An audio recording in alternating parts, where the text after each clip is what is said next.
original Tuskegee Airman. He entered the Army Air Force in 1943 in March. He retired as a lieutenant colonel in November 1978. Served in World War II with the 477th Bombardment Group. He flew more than 173 combat missions in Korea and Vietnam Wars, and received numerous awards for his service, including the Distinguished Flying Cross with 2 oak leaves clusters, and the Air Medal with 11 oak leaf clusters.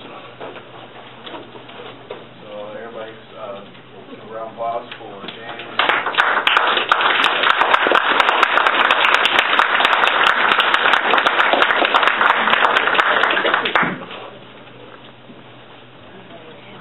Well, this morning I left home early, so I thought I was going to be on at 9 o'clock. So I left my notes at home. You know, it's a great pleasure to face a young audience like this to talk about 2 of my favorite subjects. One's Tuskegee Airmen, and the other is Black history. I'd like to say one thing, that the founding fathers and the sons of the founding fathers have believed in the second paragraph of the Declaration of Independence. And you might think about it for a minute. They start out and say that we're all created equal. We're endowed by our Creator. Life, liberty, and pursuit of Him. If they'd have believed in that, I wouldn't be standing here talking to you as a Tuskegee Airman, because when I decided that my country needed me to do what I could do to fight for this country for the democracy in World War II, I wouldn't have had to go to airfield down in the middle of Alabama, which, by the way, is my home state. I was born in a little town in Alabama called Gurley. 519 people and everybody was home. I would have went to Kelly, Randolph. I'd have trained just like everyone else. I would have probably flown B-17s or maybe other B-26s, but not B-25s, which we were given to as Black Americans. And I'll set a couple other things straight just before I get started into this. Now, you may not agree with me, but I'm not an African American. I'm an American citizen who happens to be black, and this is my country. And that's the way I see it. I'm not a hyphenated anything. And if we get rid of all these hyphenations, we'll be a better and a closer nation, and we'll be more enjoyable. We'll enjoy each other greater than we do today. We want to go around and talk about we are a good nation when we have Chinese Americans, Mexican Americans, or whatnot, or African Americans. We live in this country as American citizens. I hope that my grandchildren or great-grandchildren one day will not have to ever celebrate a month called Black History. I would hope that somehow we would wake up and take that radical surgery necessary to inculcate in this American history that we talk about, which is, to me, just a bunch of lies agreed upon, that we will inculcate into it the contributions of all Americans who worked so hard to make this country the country that it is. We won't have to have a separate month to talk about who did what. You see, a lot of people think that Black history is sort of an intellectual ghetto. And other people think that it's worse. That it's just a time when we talk about the names and dates and accomplishments of a certain group of people and reiterate those names. That's Black history. That's not Black history. You see, history is not something that happened way back yonder. History is something that happened 20 years ago. History is what is happening today. And so we don't need to set aside this month. But we need to take that American history book that we float around in our schools and tear it apart. Burn it, if necessary. But rewrite it. And so when you write that Columbus discovered America, you won't put that in the book. You'll tell the truth. When you talk about who invented the cotton gin, you won't say Eli Whitney. When you talk about medicine, open heart surgery, you remember Dr. Williams. But it will be in our history. We won't have to set aside a month to bring this up and talk about it. And so not only will our children learn our history, but so will all Americans. And we'll learn their history. And people ask me sometimes, aren't things better than they were? Oh, of course. We've made some gains, but not enough.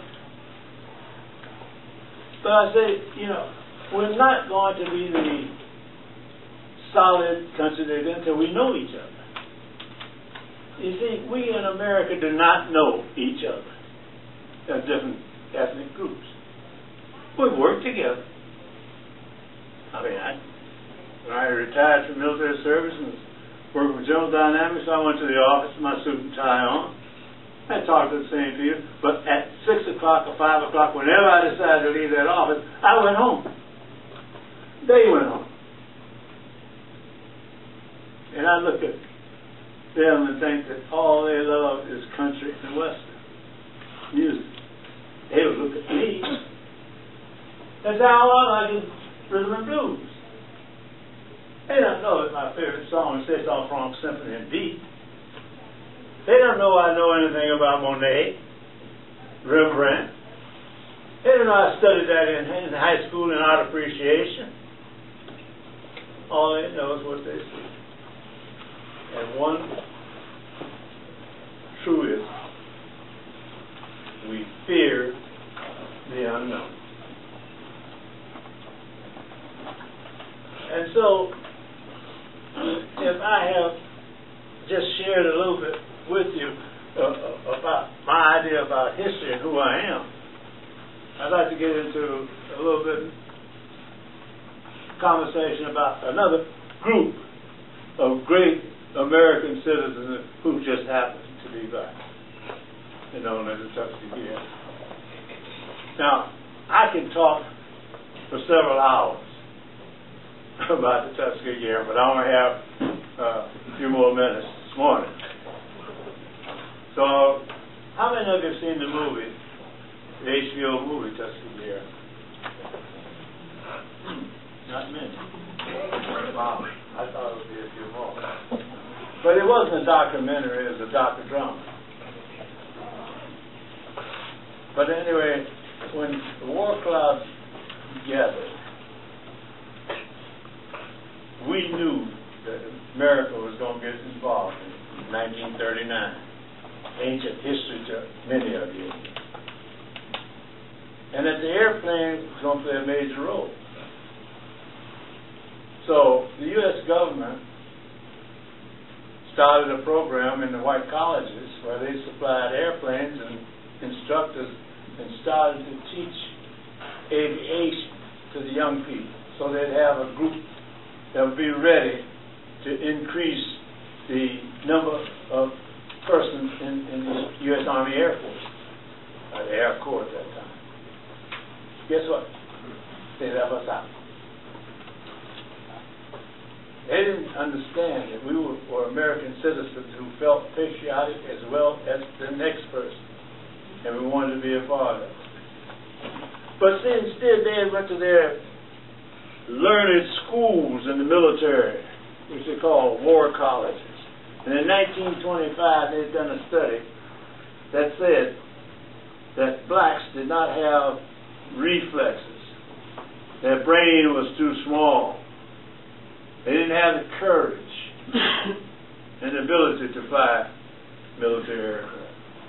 And this was the official policy of the War Department in 1939. Well, Black Americans didn't get to progress that they have made by sitting still. There's always been a group of us who believe that they can do anything anyone else can. And so Dale White and Chauncey Spencer, two young aviators, black aviators in Chicago, written the rickety bi-wing airplane. That's one of those airplanes, with two wings, one up and below. It's called a bi-wing airplane. I have to explain these things to young people because most of you already seen it. There's a 747 or 737, 727, something that's all. So anyway, they flew from Chicago to Washington to do what everyone else does. When they want the government to do something, what do? You go to Washington, you lobby for it. See? We knew all about lobbying in those days. But their flight from Chicago to Washington made an excellent movie. They had all sorts of problems, but they solved it. And when they got to Washington, they met Edgar Brown, who was a black person who knew his way around the Capitol building. He knew who to go to and where to go. So they had their flight suits on and whatnot, and they were going up to Capitol Hill, and they were going to talk to some senators and representatives. Well, while they were on this, waiting for this little train that runs between the Senate and the House, and it's still there, they met this senator. And he looked at them and said, what are you guys up to? And so they explained to him what they were about. And he was interested. In fact, he was interested enough to go to the airport to see this airplane. So when he got out there, he looked there and said, wow, if you guys got guts enough to fly that thing to Washington, I got guts enough to go up on the Hill and fight for the opportunity to be involved in military aviation. That senator was Harry S. Truman. Now, young as you are, I'm sure many of you may have heard of Harry Truman, senator from Missouri. And so he did. And this law that they had passed had provided for this aviation education is called Public Law 18. And so they applied an amendment to this public law. Again, not doing what we wanted it to do, but they set aside 5 predominant black colleges: Howard, Tuskegee, West Virginia State, Hampton, North Carolina A&T, and 1 civilian unit in Chicago that I got involved in, who, by the way, was managed by a black female pilot, Willa Brown.